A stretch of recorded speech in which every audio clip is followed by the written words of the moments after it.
to make $100,000 in revenue. Well, to be able to achieve this target, we need to think about three major things. First thing is going to be the number of people that we can reach out to about the existence of our product. If people haven't heard about it, the existence of our product, they're not going to be able to make any purchases. The second thing will be the conversion rate. We are going to reach out a number of people, let's say, but not necessarily all of them will end up purchasing the product. So as a matter of fact, only a small portion of the site visitors or your website's visitors will actually be paying for your product. If your conversion rate is about 2%, it generally means that you're doing a good job. And the third major thing that's going to play a role, whether we can achieve it this $100,000 revenue or not, will be the price of our product. Number of visitors to our site, the conversion rate itself, and the price of the product. Let's go through some examples. So let's say that the price of the product that we're selling is $10 only, and this is not a subscription product, only one-time payment. If you want to make $100,000, then it means that we will need to make 10,000 sales in total. And these 10,000 sales will come from 10,000 different people because this is a one-time payment product, right? And these 10,000 people will actually be a small portion of our site visitors at the end of the day.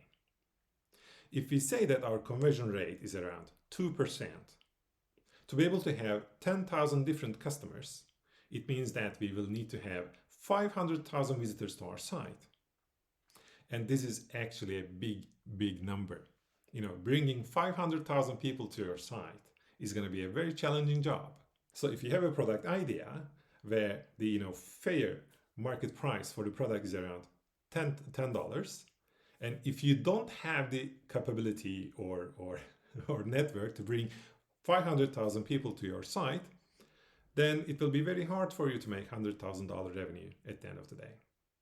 If the price of your product happens to be $100 instead of 10, then it means that instead of making 10,000 sales, you will need to make 1,000 sales only in total to be able to achieve this $100,000 revenue. And if your conversion rate again is 2%, to be able to make 1,000 sales at the end of the day, you will need to have 50,000 visitors to your website. And probably bringing 50,000 people to your site will be comparably easier bringing 500,000 people. And as the last example, if the price of your product is $1,000, then it means that you will only need to make 100 sales at the end of the day to be able to achieve this $100,000 revenue. And to be able to bring 100 different customers to your site, you will need to have, assuming that your conversion rate is still 2%, you will need to have 500 visitors to your site. As you can see from these examples, the price of your product will play a significant role in terms of whether you can achieve with this $100,000 revenue or not. And after having these numbers in place, then you can say that, I'm going to make a product and the price of the product is going to be $1,000 and it will be enough for me to make 100 sales only to be able to achieve with this $100,000 revenue target. You can do this, but the question is, or will be, is your product really worth $1,000? It will depend on the type of the problem that you're solving. If you're solving a very significant problem, a very complex one, which is very difficult to solve, and not too many competitors out there are solving the same problem, or the market price of the product itself is really $1,000, then you have a good chance. As long as you can bring these people to your site and you can keep your conversion rate at around 2%, with a fairly few number of visitors compared to the other examples, obviously, you'll be able to achieve this $100,000 revenue target. But if the price of your product goes down, then the number of visitors that you will need to be able to achieve this revenue target will be bigger and bigger.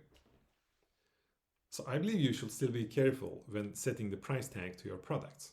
You shouldn't make them too cheap, but you shouldn't make them too expensive either. This is an optimization problem. And if you start too low, then it's going to be difficult for you to increase your prices later on. But if you start from the premium pricing, then it is always easier to decrease your prices later on. My major recommendation here is that if you're developing a product, focus on developing a premium product. Do not have any ads in your products, because the income that you're going to generate from the ads is going to be very, very minimum or insignificant compared to the revenue that you can actually generate from the functionality that your products are providing. Try to develop products for premium customers with purchasing power rather than developing very cheap products, because if the price of your product is too low, then you will really need to reach quite a lot of people to be able to increase your revenue in the long run. Later on, if you are able to reach out millions of people, then you will also have the chance to develop very cheap products and compete in the cheaper market. But until then, you don't have any other choice other than developing premium products. I hope this gives you additional insights before starting your online business. Thanks for listening to me today. See you next time.